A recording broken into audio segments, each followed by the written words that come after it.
Assalamu alaikum, chers frères et sœurs. Au cœur des enseignements de l'islam, l'apparition de l'imam Mahdi, que la paix soit sur lui, occupe une place particulière et suscite une profonde réflexion parmi les croyants. L'imam Mahdi est décrit comme un guide divinement choisi, envoyé pour rétablir la justice et l'équité à une époque où l'injustice et la corruption domineront le monde. Cette prophétie, profondément ancrée dans les hadiths du prophète Muhammad, Saus, est une source d'espoir pour des millions de musulmans à travers le globe. Dans un monde marqué par l'incertitude, les conflits et les crises, beaucoup se tournent vers les signes de la fin des temps pour mieux comprendre les événements qui les entourent. L'idée de l'apparition prochaine du Mahdi est perçue non seulement comme un événement spirituel, mais aussi comme une promesse de renouveau et de paix universelle. Les savants musulmans ont longuement débattu et étudié cette prophétie, soulignant son importance dans la foi islamique. Aujourd'hui, face aux défis contemporains, l'intérêt des musulmans pour ce sujet s'intensifie. Cette quête de compréhension n'est pas une simple curiosité, mais une volonté sincère de se préparer spirituellement et de rester fermement attaché aux enseignements d'Allah. Dans cette vidéo, nous allons explorer les prophéties liées à l'imam Mahdi, les signes annonciateurs de son apparition et leur pertinence dans notre époque. Avant de commencer cette vidéo, n'oubliez pas de liker cette vidéo, car cela nous donne beaucoup de force pour continuer à partager du contenu bénéfique. Et je vous invite à vous abonner à notre chaîne et d'activer la cloche de notification pour rester informé de nos prochaines publications sur la foi islamique. Merci et bonne vidéo. Les sources sur l'imam Mahdi. L'histoire et le rôle de l'imam Mahdi, que la paix soit sur lui, sont tirés des enseignements prophétiques et occupent une place importante dans la tradition islamique. Bien que le Coran ne mentionne pas directement l'imam Mahdi, de nombreux hadiths authentiques du prophète Muhammad, sallam, mettent en lumière son apparition future. Ces textes constituent les principales sources de compréhension sur ce sujet. Parmi les hadiths largement acceptés par les savants, on trouve celui rapporté par Abu Saïd al-Khudri, qu'Allah soit satisfait de lui, où le prophète, Saus, a dit « Le jour de la résurrection ne viendra pas avant qu'Allah n'envoie un homme de ma descendance, dont le nom sera comme le mien, et dont le nom du Père sera comme celui de mon Père. Il remplira la terre de justice et d'équité, tout comme elle était auparavant remplie d'oppression et d'injustice. » Rapporté par Abu Daoud et authentifié par Al-Albani. Un autre hadith rapporté par Salama, qu'Allah soit satisfait d'elle, mentionne « Le Mahdi viendra de ma descendance, de la lignée de Fatima. » Sunan Ibn Majah, Sahih, selon Al-Albani. Ces hadiths, et bien d'autres, montrent que l'imam Mahdi sera un descendant direct du prophète Muhammad, Saus, portant son nom et sa mission. Guider l'humanité et rétablir l'équilibre et la justice dans un monde troublé. Cependant, il est crucial de faire la distinction entre les sources authentiques et celles qui sont discutables. Les savants de l'islam ont mis en garde contre l'utilisation de hadiths faibles ou inventés pour alimenter des spéculations sur l'imam Mahdi. Par exemple, certains récits non authentifiés décrivent des événements exagérés ou incompatibles avec les enseignements fondamentaux de l'islam. Ces récits, bien qu'ils puissent captiver l'imaginaire populaire, ne doivent pas être utilisés pour fonder nos croyances. L'imam Ibn Kathir, dans son ouvrage Al-Bidaya wal-Nihaya, a compilé plusieurs récits authentiques sur le Mahdi, tout en dénonçant les récits non fiables. De même, des savants contemporains comme Sheikh Al-Albani ont travaillé pour classifier les hadiths sur ce sujet, permettant aux croyants de se baser uniquement sur des textes crédibles. En tant que musulmans, il est de notre devoir de ne suivre que ce qui est prouvé par les textes authentiques et validé par les savants. L'imam Mahdi est une figure réelle dans la foi islamique, mais les spéculations et exagérations doivent être évitées. La connaissance vérifiée, transmise par des chaînes de narration fiables, est essentielle pour une compréhension correcte. Ainsi, avant de discuter ou de croire à certaines affirmations concernant l'imam Mahdi, il est important de se référer aux sources validées et d'agir avec prudence. ce sujet n'est pas un espace pour les opinions personnelles ou les interprétations hasardeuses, mais plutôt une opportunité d'approfondir notre foi avec sérieux et sincérité. Les signes avant-coureurs de son apparition. L'apparition de l'imam Mahdi, que la paix soit sur lui, sera précédée de nombreux signes prophétiques annoncés par le prophète Muhammad, SAW. Ces signes, regroupés en deux catégories principales, majeurs et mineurs, servent d'indicateurs pour les croyants. Ils rappellent l'approche de la fin des temps et l'importance de se préparer spirituellement. Les signes mineurs de la fin des temps. Les signes mineurs, également appelés Ashrat al-Sa'a, sont des événements qui se manifestent progressivement dans le temps. Beaucoup d'entre eux sont déjà visibles aujourd'hui. Parmi les signes mentionnés dans les hadiths, la prolifération des injustices et des oppressions. Le prophète, SAW, a dit « Quand l'autorité sera donnée à ceux qui ne la méritent pas, alors attends l'heure ». Sahih al-Bukhari. Ce signe est visible à travers la corruption généralisée, les injustices sociales et l'abus de pouvoir. La multiplication des divisions parmi les musulmans. Le prophète, SAW, a mentionné que la communauté musulmane sera fragmentée en différents groupes, chacun suivant son propre chemin. L'apparition d'innovations religieuses et la négligence de la sunna les croyants délaisseront les enseignements du Coran et de la sunna, tandis que les innovations deviendront courantes. L'expansion des richesses matérielles mais une pauvreté spirituelle. Dans un hadith rapporté par Abu Huraira, le prophète, SAW, a dit « L'heure ne viendra pas avant que la richesse ne devienne abondante au point que personne n'acceptera une aumône. » Sahih al-Bukhari. La dégradation des mœurs. Les valeurs morales seront mises de côté, et les comportements immoraux deviendront monnaie courante. Ces signes, bien qu'inquiétants, sont aussi une opportunité pour les croyants de retourner vers Allah, de se repentir et de renforcer leur foi. Les signes majeurs de la fin des temps. Les signes majeurs sont des événements extraordinaires et universels qui marqueront une étape décisive avant l'apparition de l'imam Mahdi et le jour du jugement. Parmi ces signes, la montée de grands troubles et conflits mondiaux. Des guerres intenses et des désordres sans précédent se propageront, causant chaos et destruction. L'émergence du Dajjal, l'Antéchrist. Le Dajjal apparaîtra comme un grand trompeur, prétendant être divin. Il sera un test majeur pour les croyants. L'imam Mahdi sera un guide spirituel crucial pour affronter cette épreuve. L'apparition d'un feu en Arabie. Le prophète, SAW, a dit « L'heure ne viendra pas avant qu'un feu ne sorte du Hijaz et éclaire les coups des chameaux à Bousra. » Sahih al-Bukhari. Le lever du soleil à l'ouest.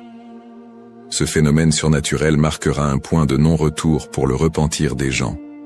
La descente de Jésus, Issa, que la paix soit sur lui, Jésus, As, reviendra pour soutenir l'imam Mahdi, vaincre le Dajjal et instaurer la justice. Événements actuels liés aux signes. De nombreux croyants se demandent si les événements contemporains, tels que les catastrophes naturelles, les pandémies, les guerres et l'érosion des valeurs morales, pourraient être liés à ces signes prophétiques.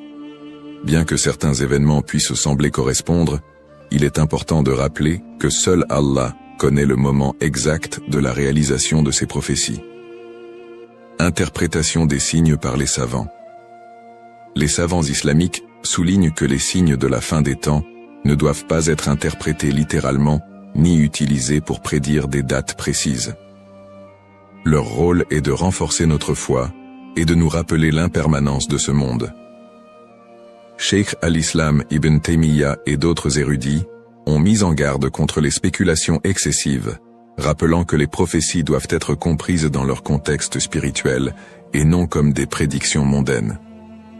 Se préparer tout en restant modéré. Face à ces signes, les musulmans sont appelés à se tourner vers Allah par la prière, la lecture du Coran et les bonnes actions. Il est essentiel de ne pas sombrer dans la panique ou les théories sensationnalistes, mais plutôt de renforcer notre foi et notre confiance en Allah. Comme le prophète SAW l'a dit, « Agissez tant que vous êtes en vie ». Un rappel essentiel. Enfin, Il est crucial de se souvenir que seul Allah connaît le moment exact de l'apparition de l'imam Mahdi et du jour du jugement. Le rôle du croyant est de se préparer spirituellement et d'agir pour le bien, sans céder aux inquiétudes ou à l'impatience. Qui est l'imam Mahdi? L'imam Mahdi, que la paix soit sur lui, est une figure centrale des prophéties islamiques liées à la fin des temps. Son nom, Al-Mahdi, signifie « le bien guidé », et il est décrit comme un leader choisi par Allah pour restaurer la justice et l'équité dans un monde plongé dans l'injustice et la corruption. Il incarne l'espoir et la rédemption pour les croyants, à une époque où les valeurs morales et spirituelles auront été gravement dégradées. Le rôle de l'imam Mahdi selon les enseignements islamiques. Le rôle principal de l'imam Mahdi sera de guider l'humanité sur le chemin de la vérité et de la foi. Il apportera la justice dans un monde envahi par l'oppression et rétablira l'ordre dans les sociétés désorganisées. Le prophète Muhammad, Saus, a dit « Il remplira la terre de justice et d'équité, tout comme elle était auparavant remplie d'injustice et d'oppression. » Sunan Abu Daoud, Sahih, selon Al-Albani. Le Mahdi sera également un défenseur de l'islam et de l'unité de la communauté musulmane. Ummah. Son arrivée coïncidera avec une période de chaos, où les croyants seront divisés et éprouvés par de grandes tribulations. Il unifiera les musulmans sous une bannière commune, et les guidera dans des batailles contre les forces du mal, notamment le Dajjal, l'Antéchrist. Traits et caractéristiques de l'imam Mahdi. Les hadiths authentiques décrivent l'imam Mahdi comme un homme au physique et aux qualités exceptionnelles, son nom et sa lignée. Il portera le même nom que le prophète Mohammed, Saus, et son père aura également un nom similaire à celui du père du prophète. Il sera un descendant direct du prophète à travers sa fille Fatima, qu'Allah soit satisfait d'elle. Son apparence, dans certains récits, il est décrit comme ayant un front large et un nez aquilin. Ses traits physiques permettront aux croyants de le reconnaître. Son caractère, le Mahdi sera doté d'un sens aigu de la justice, d'une grande sagesse et d'un cœur pur. Il sera aimé et suivi par les croyants sincères. Le prophète Muhammad, sallallahu a dit « Le Mahdi viendra de ma descendance, de la lignée de Fatima. » Sunan ibn Majah, Sahih, selon Al-Albani. Le lien avec le prophète Muhammad, Saus. L'imam Mahdi, en tant que descendant direct du prophète Muhammad, Saus, est lié non seulement par sa lignée, mais aussi par sa mission spirituelle. Comme le prophète, il sera un guide pour l'humanité et incarnera les valeurs de l'islam, la justice, la miséricorde et la foi en Allah. Sa venue est perçue comme une continuation de la mission prophétique, avec un accent particulier sur la restauration de l'équilibre dans un monde corrompu. Pourquoi est-il tant attendu par les croyants?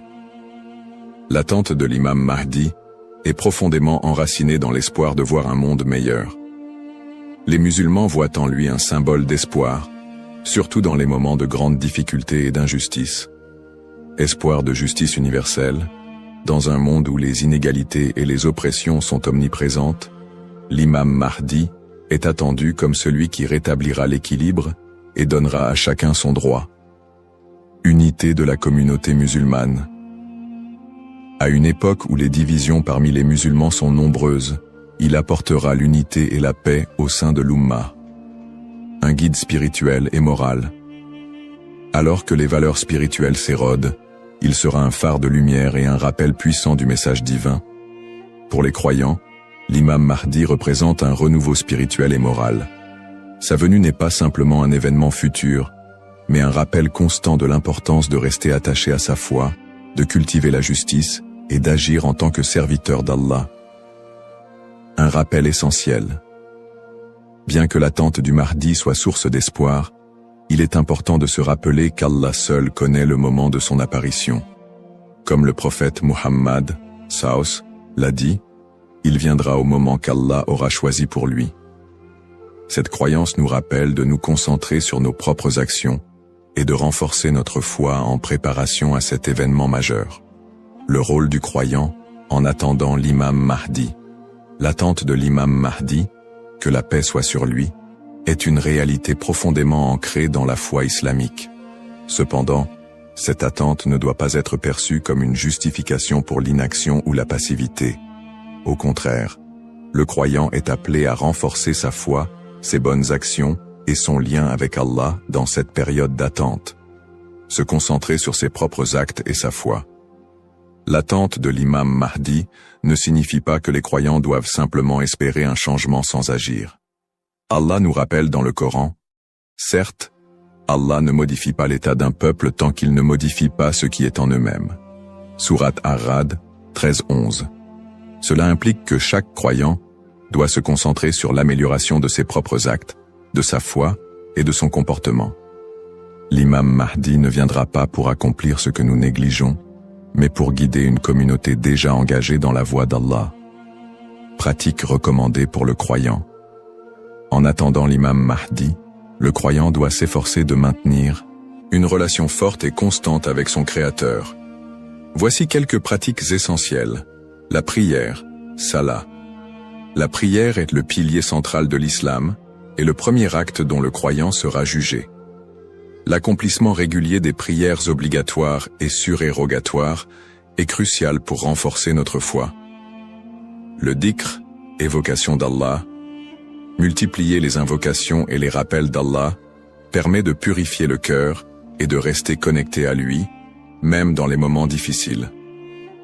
Le prophète Saus a dit, « Le meilleur rappel est « La ilaha illa Allah » Il n'y a de Dieu qu'Allah.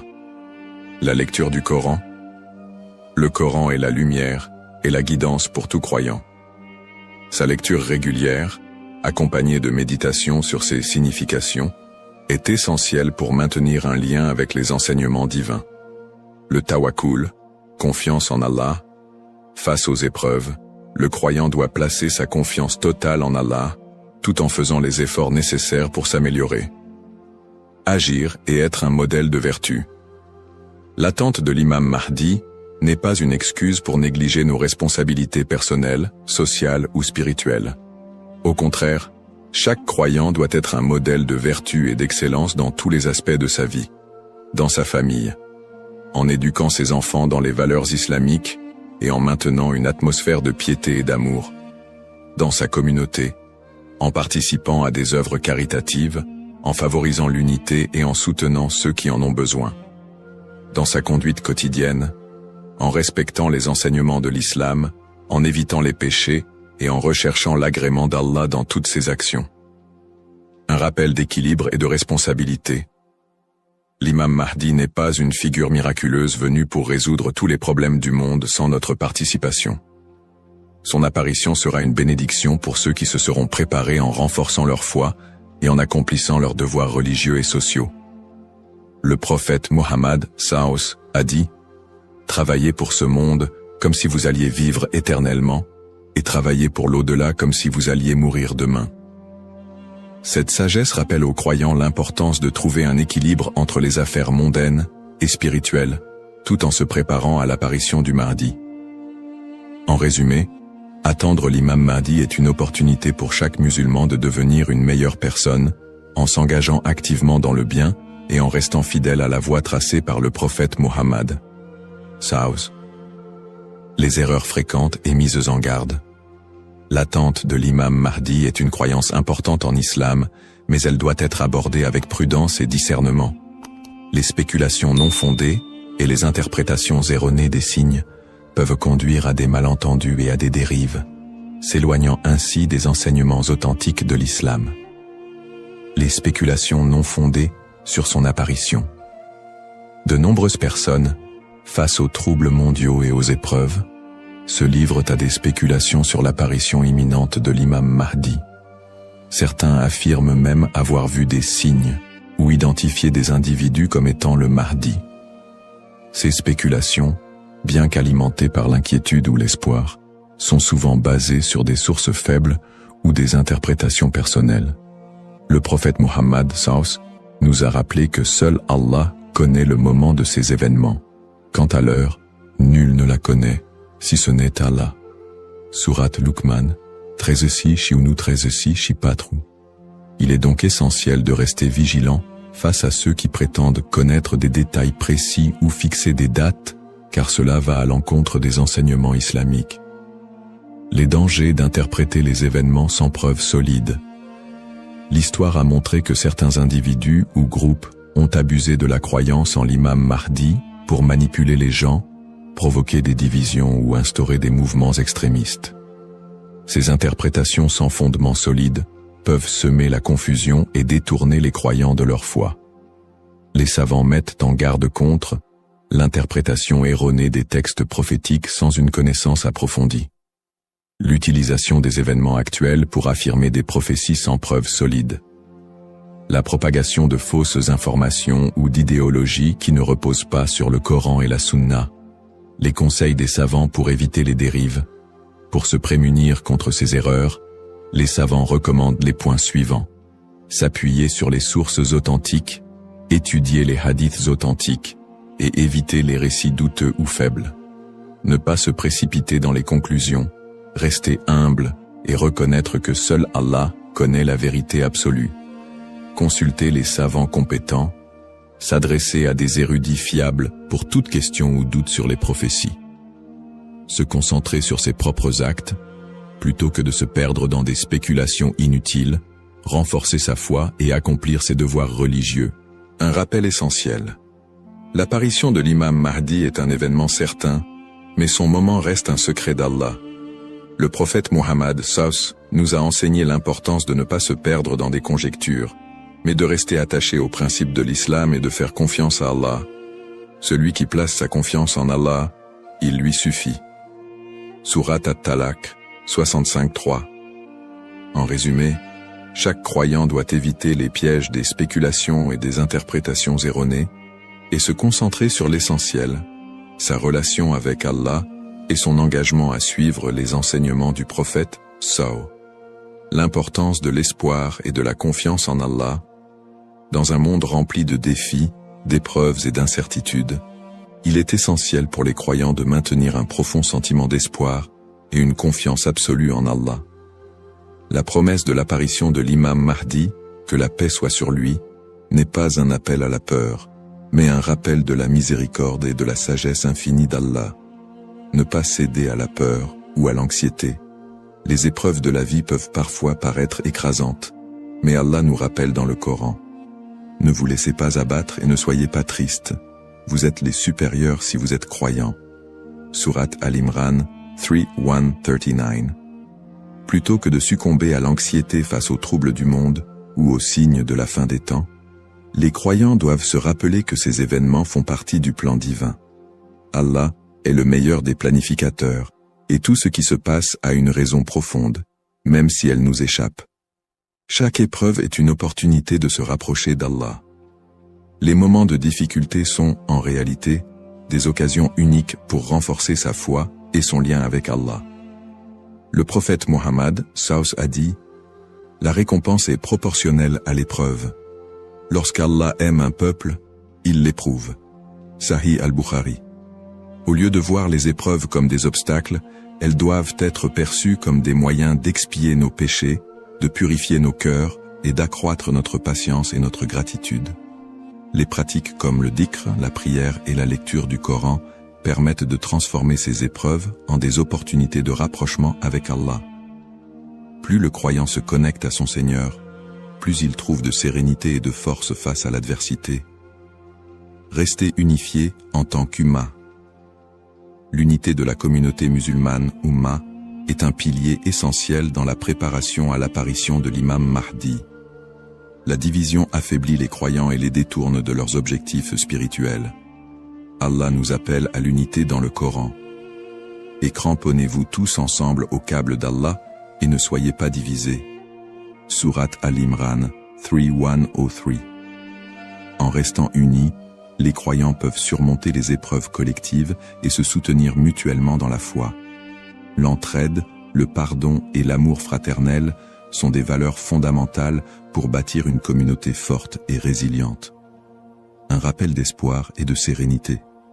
Allah est toujours avec ceux qui placent leur confiance en lui. Le prophète Muhammad, Savus, nous a enseigné que même dans les moments les plus sombres, Il y a toujours de l'espoir pour ceux qui se tournent vers Allah avec sincérité. Il a dit, étonnante est l'affaire du croyant. Tout ce qui lui arrive est un bien pour lui. Si un bonheur l'atteint, il remercie, et c'est un bien pour lui. Et si un malheur l'atteint, il patiente, et c'est un bien pour lui. Sahih Muslim. Ainsi, en renforçant notre foi, en restant unis et en plaçant notre confiance en Allah, nous transformons les moments d'incertitude en des opportunités de grandir spirituellement et de construire un avenir meilleur pour l'Ummah. Conclusion inspirante. En résumé, la prophétie de l'apparition de l'imam Mahdi est un rappel puissant pour les croyants de renforcer leur foi, d'être attentifs aux enseignements d'Allah et de se préparer spirituellement à l'au-delà. Nous avons exploré les sources authentiques qui mentionnent l'imam Mahdi, les signes avant-coureurs de son apparition et son rôle dans la restauration de la justice et de l'équité. Nous avons également mis en lumière l'importance pour chaque croyant d'agir, de cultiver la patience et de ne pas tomber dans des spéculations infondées. Ces enseignements sont une invitation à la réflexion personnelle. Suis-je prêt à rencontrer mon Seigneur? Ai-je accompli les devoirs qu'Allah m'a confiés? L'attente de l'imam Mahdi doit nous pousser à purifier nos intentions, à accroître nos bonnes actions et à renforcer l'unité de l'Ummah. Terminons cette réflexion par une invocation sincère. Ô Allah, guide-nous sur le droit chemin, raffermis notre foi et aide-nous à être parmi ceux qui te plaisent. Protège l'humanité des épreuves et des divisions et accorde à l'Ummah l'unité et la paix. Fais de nous des serviteurs sincères et prépare nos cœurs à accueillir tes bénédictions. Amin. Puisse Allah nous accorder la patience, la sagesse et la force d'être des modèles de vertu et de foi. Bismillahirrahmanirrahim. Au nom d'Allah, le tout miséricordieux, le très miséricordieux. Assalamu alaykum wa rahmatullahi wa barakatuh. Que la paix, la miséricorde et les bénédictions d'Allah soient nuptiaux pour vous tous. Le Ramadan est là. Un mois béni, un mois où chaque seconde est précieuse, où chaque souffle peut être une adoration, et où chaque invocation peut changer une destinée. Mais avez-vous déjà pensé aux doigts que vous faites chaque soir? Le prophète nous a enseigné que les invocations d'un jeûneur ne restent jamais sans réponse. Imaginez. Chaque soir, après une journée de jeûne, à l'instant où votre âme est la plus pure, vous avez une opportunité unique de vous rapprocher d'Allah, d'effacer vos péchés et d'attirer sa miséricorde infinie. Mais quels sont les meilleurs doigts à réciter chaque soir? Comment être sûr que nos invocations sont aimées d'Allah et acceptées? Aujourd'hui, nous allons voir 3 doigts puissantes à réciter chaque soir du Ramadan, des invocations qui touchent le cœur et élèvent l'âme. Ces paroles, si vous les prononcez avec sincérité, peuvent illuminer votre vie et changer votre destinée. Alors restez bien jusqu'à la fin. Avant de commencer cette vidéo, n'oubliez pas de liker cette vidéo, car cela nous donne beaucoup de force pour continuer à partager du contenu bénéfique. Et je vous invite à vous abonner à notre chaîne et d'activer la cloche de notification pour rester informé de nos prochaines publications sur la foi islamique. Partagez-la avec vos proches et laissez un commentaire pour me dire ce que vous en pensez. Merci et bonne vidéo. La puissance des doigts pendant le Ramadan. Le mois de Ramadan est bien plus qu'un simple mois de jeûne. C'est un moment de connexion profonde avec Allah, une opportunité unique pour que nos prières soient exaucées. En effet, Allah nous a promis dans le Coran: « Et quand mes serviteurs t'interrogent à mon sujet, alors je suis tout proche, je réponds à l'appel de celui qui m'invoque quand il m'appelle. » Sourate Al-Baqarah 246. Ce verset est d'autant plus significatif qu'il se trouve au cœur des passages qui parlent du jeûne du Ramadan, comme si Allah nous rappelait que ce mois béni est un moment où ses portes sont grandes ouvertes pour accueillir nos supplications. Pourquoi les doigts ont un impact particulier pendant le Ramadan? 1. Les portes du ciel sont ouvertes. Selon un hadith rapporté par Al-Bukhari et Muslim, le prophète a dit: « Quand vient le mois de Ramadan, les portes du paradis s'ouvrent, celles de l'enfer se ferment et les diables sont enchaînés. Cela signifie que l'influence du mal diminue, nous rendant plus réceptifs à la spiritualité et nous permettant de nous concentrer davantage sur nos invocations. 2. Le jeûneur a une invocation qui ne sera jamais rejetée. Le prophète a dit « 3 invocations ne sont pas rejetées. L'invocation du jeûneur au moment de la rupture du jeûne, celle de l'opprimé et celle du voyageur. » Tirmidhi, 35-98. Ainsi, chaque soir, juste avant de rompre le jeûne, nous avons un moment privilégié où nos supplications montent directement vers Allah. Imaginez alors l'impact de 3 doigts précises et puissantes, répétées chaque soir avec foi et sincérité. Un exemple inspirant. L'histoire de l'homme qui a vu sa vie changer grâce à une doua. Il était une fois un homme simple, habitué à réciter une seule invocation chaque soir du Ramadan. « Ô Allah, pardonne-moi, éclaire mon cœur et guide-moi vers ce qui est meilleur pour moi. » Pendant des années, il n'a vu aucun changement majeur dans sa vie. Mais un jour, après plusieurs ramadans passés à répéter cette même invocation, tout s'est transformé. Il a trouvé un emploi qu'il n'espérait plus, ses soucis financiers se sont envolés, et surtout, son cœur s'est rempli d'une paix qu'il n'avait jamais connue auparavant. Il a alors compris que chaque doua est comme une graine semée dans l'invisible. Même si on ne voit pas immédiatement les fruits, Allah répond toujours de la meilleure manière et au meilleur moment. Ainsi, imaginez l'impact des 3 douas que nous allons découvrir ensemble. Si vous les récitez chaque soir du Ramadan avec sincérité, elles pourraient bien être le secret d'un avenir meilleur, rempli de bénédictions. Première doua, l'invocation pour le pardon. Dans notre quotidien, nous commettons tous des erreurs. Parfois consciemment, parfois sans même nous en rendre compte. Mais Allah, dans son infinie miséricorde, nous a donné une clé précieuse pour effacer nos fautes. L'istighfar, la demande de pardon. Le Ramadan est le mois du pardon par excellence. C'est une période où Allah ouvre grandes ses portes de miséricorde et efface les péchés de ceux qui reviennent sincèrement à lui. Le prophète a dit « Celui qui jeûne le Ramadan avec foi et en recherchant la récompense d'Allah verra ses péchés passer pardonnés. » Al-Bukhari, Muslim. Tout miséricordieux, le très miséricordieux.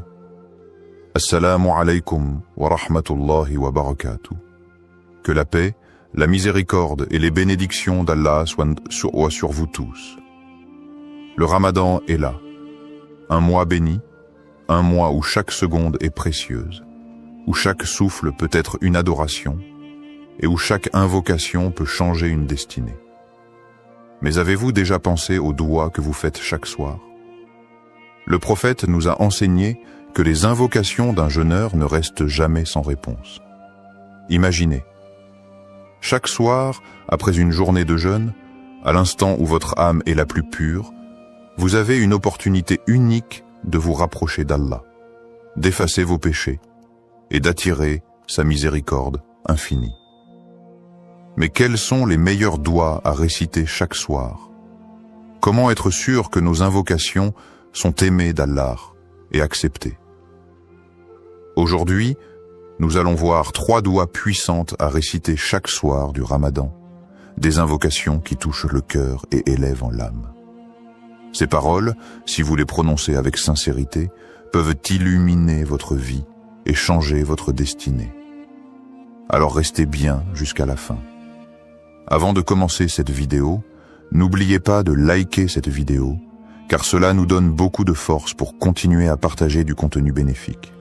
Et je vous invite à vous abonner à notre chaîne et d'activer la cloche de notification pour rester informé de nos prochaines publications sur la foi islamique.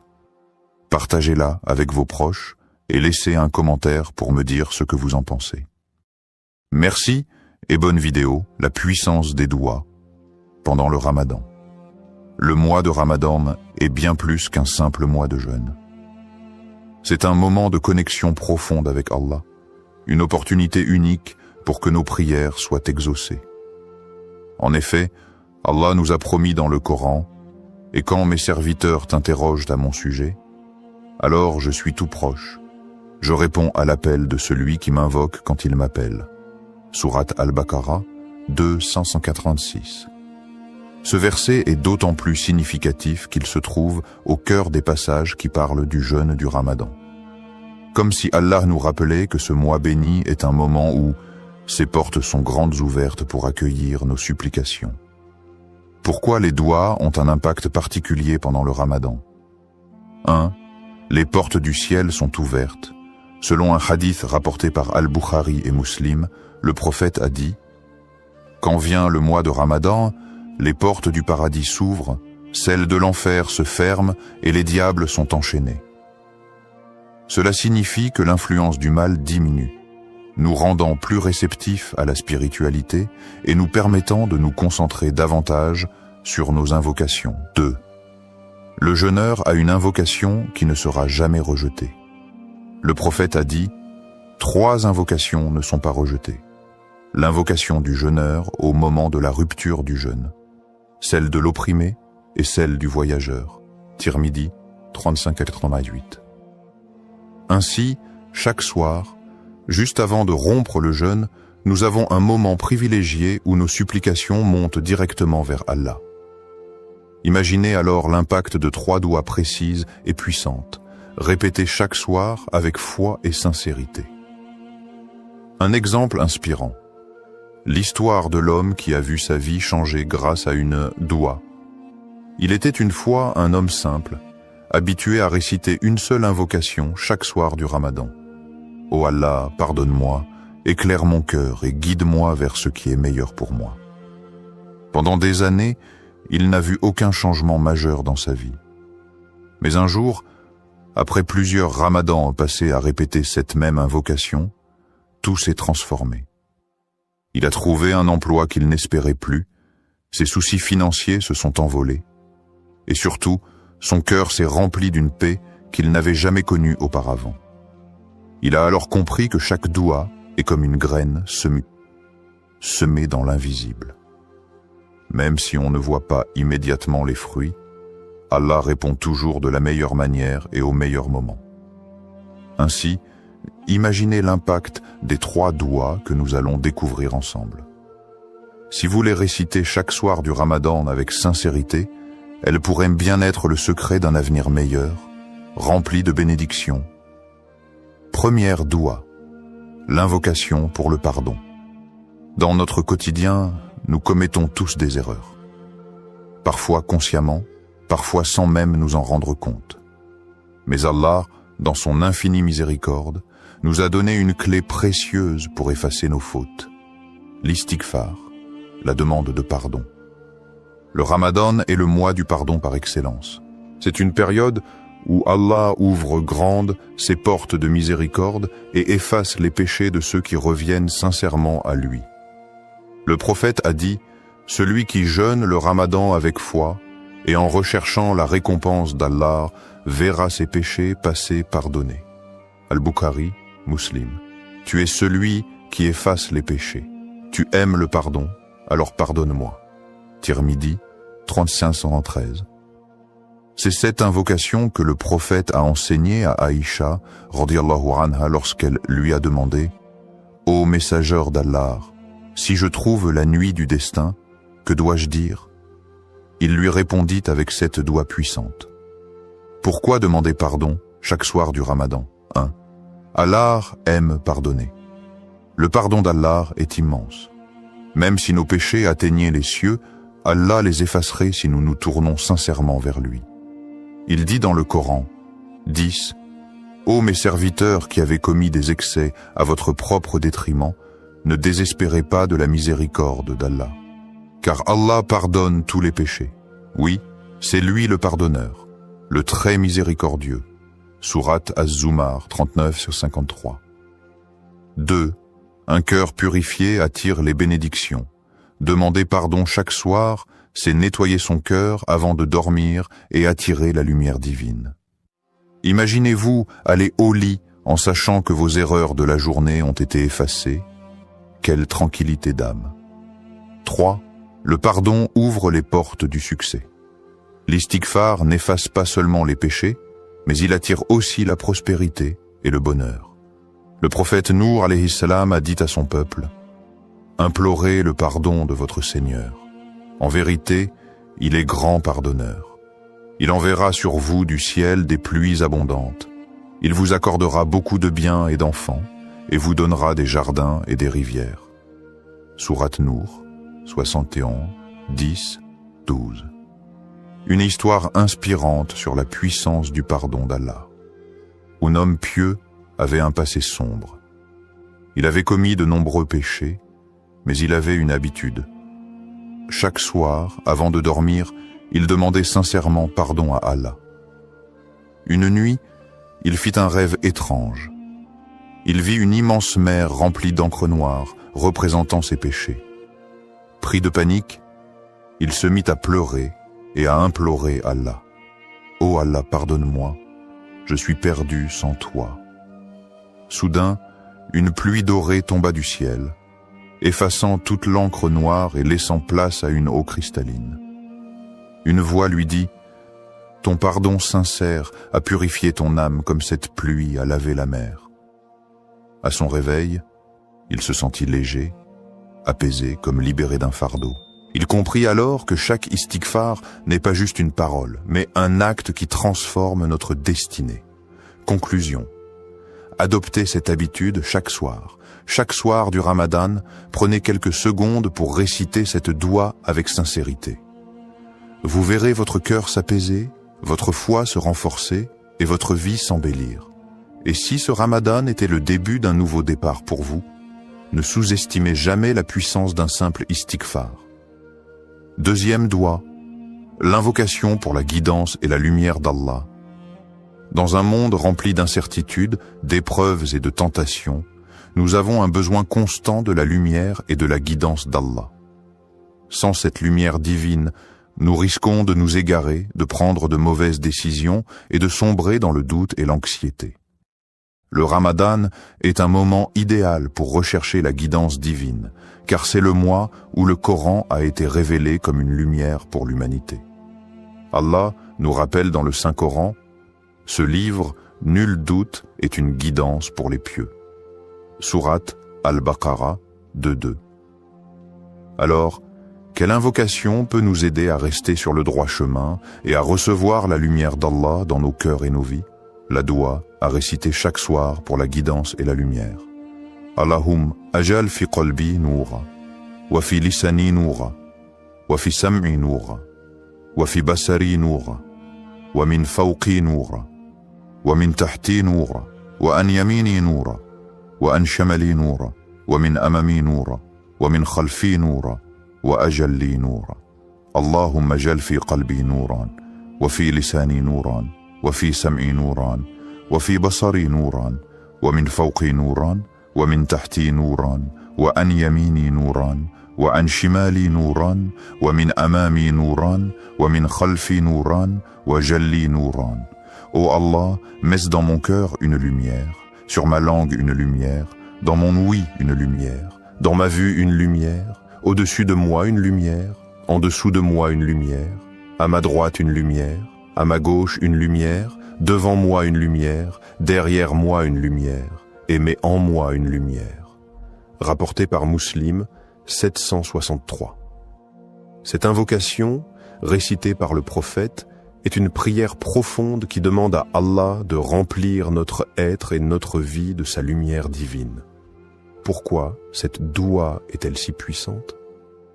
Elle renforce la foi et éloigne les doutes. Dans un monde où nous sommes sans cesse confrontés aux doutes et aux épreuves, cette invocation nous donne une direction claire et nous protège du désespoir.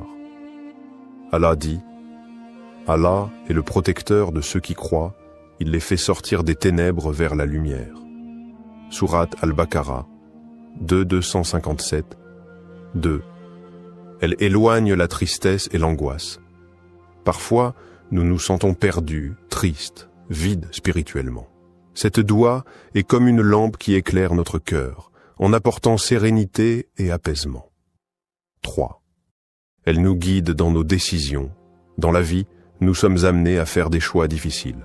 Cette invocation demande à Allah de nous montrer la meilleure voie, celle qui nous rapproche de lui et qui est remplie de sagesse et de paix. Une histoire inspirante. La lumière dans l'obscurité. Un jeune homme nommé Yassir traversait une période de doute. Il se sentait perdu, hésitant sur les choix à faire pour son avenir. Devait-il continuer dans la voie ciblée qu'il avait choisie ou changer complètement de direction? Une nuit, en pleine prière, il se rappela cette invocation qu'il avait entendue dans un sermon. Il la récita avec une sincérité profonde, demandant à Allah de lui montrer la lumière. Les jours suivants, des signes ont commencé à apparaître, des opportunités inattendues, des rencontres inspirantes, une paix intérieure qu'il n'avait pas ressentie depuis longtemps. Il comprit que cette doua avait dissipé ses doutes et illuminé son cœur. Adoptez cette habitude, chaque soir. Imaginez-vous répéter cette invocation chaque soir du Ramadan. Quelle lumière pourrait envahir votre cœur? Quel changement positif Allah pourrait-il opérer dans votre vie? Ne laissez pas l'obscurité de ce monde vous envahir. Faites cette invocation chaque soir et laissez Allah éclairer votre chemin. Troisième doua, l'invocation pour l'acceptation des prières et la miséricorde. Le Ramadan est un mois d'efforts spirituels intenses. Nous jeûnons, prions, donnons aux nécessiteux et nous nous rapprochons d'Allah. Mais que valent tous ces efforts si Allah ne les accepte pas? L'un des plus grands enseignements du prophète Ibrahim, paix sur lui, est qu'il demandait constamment l'acceptation de ses actes par Allah malgré sa piété exemplaire. Il disait « Ô notre Seigneur, accepte cela de notre part, car c'est toi l'audient, l'omniscient. » Sourate Al-Baqarah, 227. Nous devons adopter cette même humilité et implorer Allah chaque soir pour qu'il accepte nos invocations, nos prières et nos actions. La doua à réciter chaque soir pour l'acceptation des prières et la miséricorde. Rabbana taqabbal minna innaka anta as-sami'u al-alim wa tub alayna innaka anta at-tawwabur rahim. Rabbana taqabbal minna innaka anta as-sami'u al-alim wa tub alayna innaka anta at-tawwabur rahim. Ô notre Seigneur, accepte cela de nous, car tu es celui qui entend tout, l'omniscient. Et pardonne-nous, car tu es celui qui accepte le repentir, le très miséricordieux. Sourate Al-Baqarah, 227 à 228. Pourquoi cette doua est-elle essentielle? Aucune action n'a de valeur si elle n'est pas acceptée. Ce n'est pas la quantité de nos actes qui compte, mais l'acceptation d'Allah. Un petit acte sincère peut peser plus lourd qu'une montagne d'actions faites sans sincérité. 2. Elle nous rappelle l'importance de l'humilité.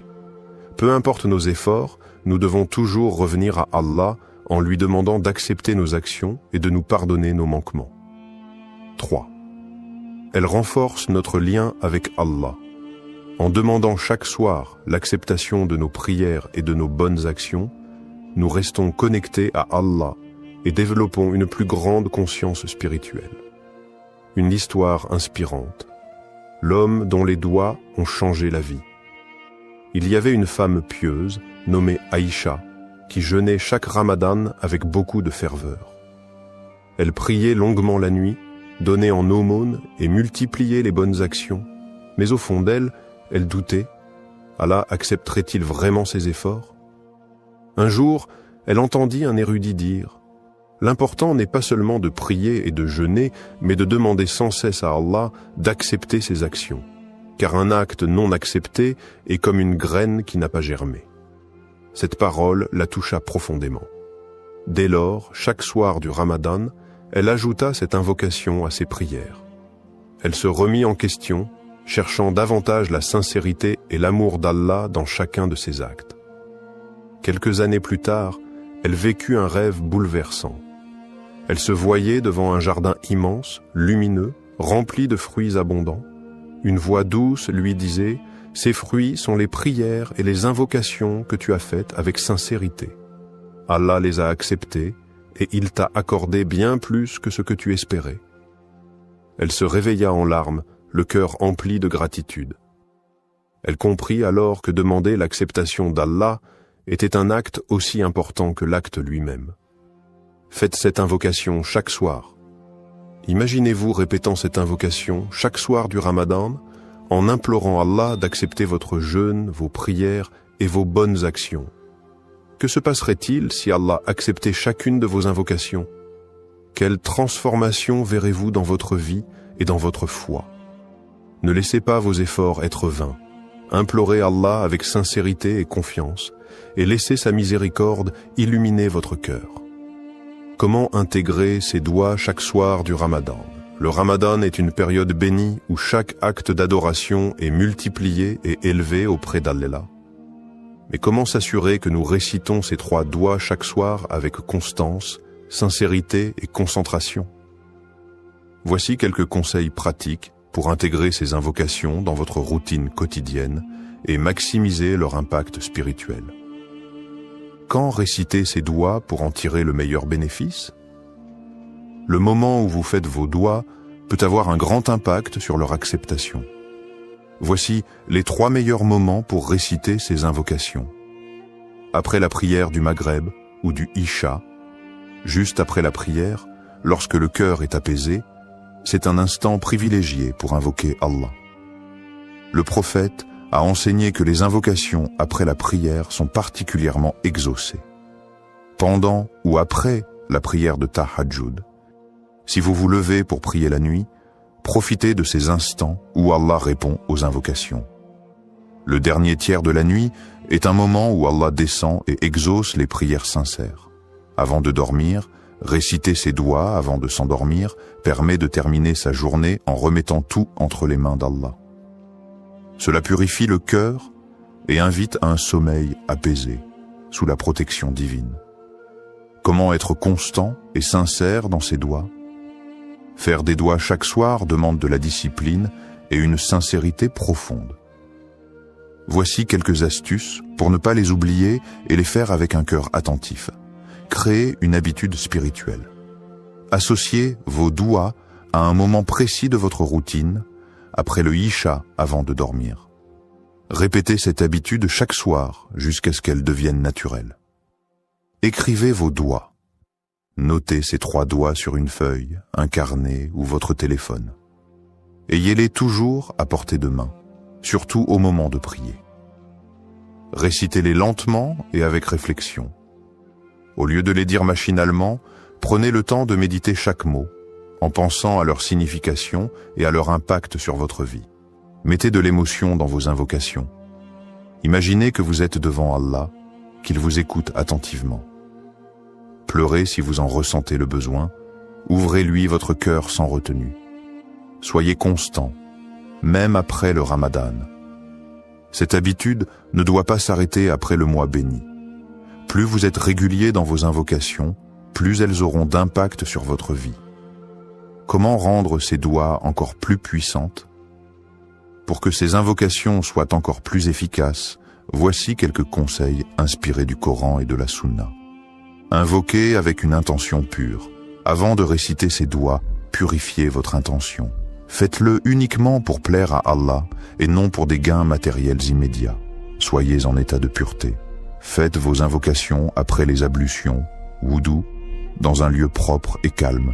Cela favorise la concentration et l'humilité. Levez les mains vers le ciel, c'est une sunna du prophète. Lorsque vous invoquez Allah avec les paumes tournées vers le ciel, c'est un geste d'humilité et de soumission. Prononcez les noms d'Allah avant de commencer. Dire « Ya Rahman, Ya Rahim » ô miséricordieux, ô très miséricordieux, ou Ya Allah, aide à renforcer votre connexion spirituelle avant de réciter votre doigt. Ayez une foi inébranlable. Lorsque vous faites une invocation, croyez fermement qu'Allah va y répondre. Le prophète a dit « Invoquez Allah en étant certain qu'il exaucera votre demande », rapporté par At-Tirmidhi. Multipliez les bonnes actions. Un cœur pur et des actions sincères rendent les doigts encore plus puissantes. Faites du bien autour de vous, donnez en aumône et évitez les péchés pour que vos invocations soient acceptées plus facilement. Imaginez le pouvoir de ces doigts dans votre vie. Et si, chaque soir du Ramadan, vous faisiez ces invocations avec sincérité? Et si, grâce à ces doigts, Allah purifiait votre cœur, acceptait vos efforts et transformait votre destinée? Le Ramadan passe vite. Ne manquez pas ces moments précieux où le ciel est ouvert et où Allah attend vos invocations. Commencez dès ce soir. Levez les mains, récitez ces 3 doigts et laissez Allah illuminer votre chemin. Conclusion inspirante: ne sous-estimez jamais la puissance des doigts. Tout au long du Ramadan, chaque instant est une opportunité d'élévation spirituelle et chaque invocation est une porte ouverte vers la miséricorde divine. Ne sous-estimez jamais la puissance des doigts. Elles peuvent changer votre destin, purifier votre âme et rapprocher votre cœur d'Allah. Le prophète a dit « L'invocation est l'essence même de l'adoration », rapporté par At-Tirmidhi. Cela signifie que chaque parole que vous adressez à Allah est entendue. Chaque supplication est précieuse. Et chaque sincérité dans vos invocations est une lumière ajoutée à votre cœur. Faites de ces doigts votre arme spirituelle. Imaginez un instant, si chaque soir du Ramadan, vous leviez les mains avec sincérité. Si vous demandiez pardon à Allah, imploriez sa guidance et suppliez qu'il accepte vos efforts, comment votre vie pourrait-elle changer? Allah écoute chaque invocation sincère, et même si la réponse ne vient pas immédiatement, elle vient toujours au moment parfait. Chaque doigt prononcé avec conviction trace un chemin vers la lumière. Commencez dès ce soir. Prenez 5 minutes après votre prière pour réciter ces 3 doigts. Demandez avec le cœur et avec une foi inébranlable. Faites confiance à Allah. Il sait ce qui est le meilleur pour vous. Le prophète a dit « Allah est généreux et il est gêné de renvoyer les mains de son serviteur vides lorsqu'il l'invoque. » Rapporté par Abu Daoud, At-Tirmidhi. Alors n'ayez pas peur de demander. Peu importe vos épreuves, vos faiblesses ou vos doutes, Allah est là, il écoute et il aime ceux qui l'invoquent. Faites ces doigts chaque soir du Ramadan et laissez Allah illuminer votre vie. Twinkle, twinkle, little star.